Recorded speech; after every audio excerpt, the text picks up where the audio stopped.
उम्मीद करता हूँ अच्छे होंगे। आज की इस वीडियो में हम बात करेंगे प्रश्नावली 3.2 रेखीय समीकरण युग्मों को प्रतिस्थापन विधि से हल कीजिए। इस समीकरण को हमको प्रतिस्थापन विधि से हल करना है। देखिए बच्चों, प्रतिस्थापन विधि बहुत ही सरल है। इसमें हम क्या करेंगे, मान को प्रतिस्थापित करेंगे, यानी हम या तो x का मान निकालेंगे या y का मान निकालेंगे, और जिस समीकरण से मान निकालेंगे उसमें ना मान रखें, हम दूसरे समीकरण में मान रख देंगे।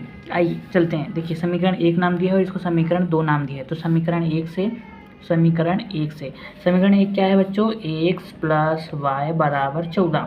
तो मैं क्या करता हूँ, सबसे पहले मैं यहाँ पर y का मान निकाल लेता हूँ, यानी कि y का मान निकालूंगा तो x को उधर भेज दूंगा, तो y इज इक्वल टू हो जाएगा 14 माइनस x। इसको मैं 3 नाम दे दूंगा। अब देखिए इस y का मान में समीकरण, क्योंकि मैंने समीकरण 1 से मान निकाला है तो समीकरण 2 में रखूंगा। समीकरण 2 में y का मान रख देता हूँ।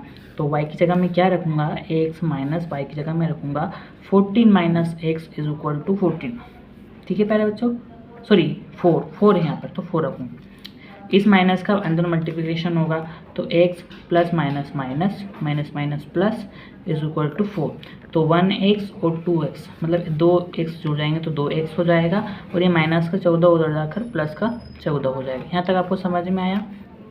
2x इज इक्वल टू 14 और 4 हो गए 18।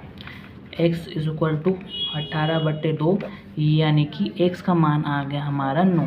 तो हमने x का मान निकाल लिया, और इस x के मान को मैं समीकरण 3 में रख दूंगा। तो समीकरण x का मान समीकरण 3 में, तो y बराबर 14 और x क्या हमारा 9।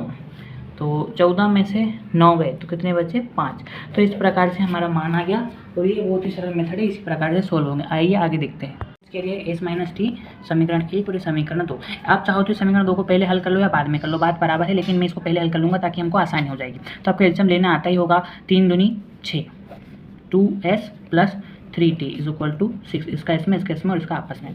ठीक है, ये गुणा में उधर जाके, ये भाग में उधर जाके गुणा में हो जाएगा। तो 2s plus 3t is equal to हो जाएगा 6 × 6। तो 2s plus 3t is equal to 36। ठीक है, इसको नाम 2 दे दो ये, तो फिर इस समीकरण से हम सोल्व करेंगे तो हम आसानी से हो जाएगा। समीकरण 1 से मैं क्या करता हूँ, एस का मान निकालता हूँ। कैसे निकालेंगे, एस इज इक्वल टू हो गया 3, माइनस का टी उधर जाकर प्लस का टी हो गया, प्लस का टी, इसको मैं समीकरण 4 दे दूंगा। ठीक है, अब एस का मान जो है मैं इस समीकरण में रख दूंगा, क्योंकि मैंने इससे निकाला, और जिससे निकालते हैं हम उसमें नहीं रखते हैं, हम जिससे निकालते हैं उसके अपोजिट वाले में रखते हैं। ठीक है बच्चों, ये तो आपको समझ में आ गया होगा आसानी से। तो चलिए मैं रख देता हूँ ताकि आपको समझ में आए।